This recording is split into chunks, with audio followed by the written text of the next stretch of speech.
ஐப்பசி பர்ணமி அன்னா பிசேகம் என்றால் என்ன? ஐப்பசி பர்ணமி சிவனுக்கு மிகவும் உகந்த நாள்.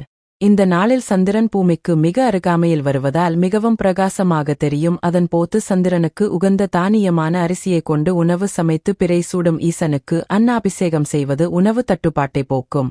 குழந்தை பாக்கியம் உண்டாகும். தீராத நோயெல்லாம் தீரும். மேலும் பிரம்மன் தலையை குய்த்ததால் பிரம்மஹத்தி தோஷம் உண்டாகி அனைத்து இடங்களிலும் தன் கையிலிருந்த கபால பிச்சை பாத்திரத்தில் பிச்சை எடுத்தார். அது நிறைந்தால் மட்டுமே அவர் தோஷம் போகும் என்று இருக்க.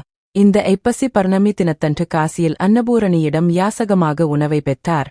அவர் பாத்திரம் நிரம்பவே ஈசன் தோஷத்திலிருந்து நீங்க பெற்றார். அது இந்த நாள் மேலும் சிறப்பு பெறுகிறது. அன்னாபிஷேகம் செய்த உணவை அப்படியே உண்ணாமல் தயிர் அல்லது வெண்ணெய் கலந்து சாப்பிடுவது தான் உத்தமம். அபிஷேகத்திற்கு பயன்படுத்திய காய் கனிகளையும் பக்தர்களுக்கு கொடுப்பது வழக்கம். அதையும் நாம் உண்ணலாம். அன்று யசூர்வேதம் ருத்திரம் கூறுவது நல்லது. Please like, share and subscribe. நன்றி.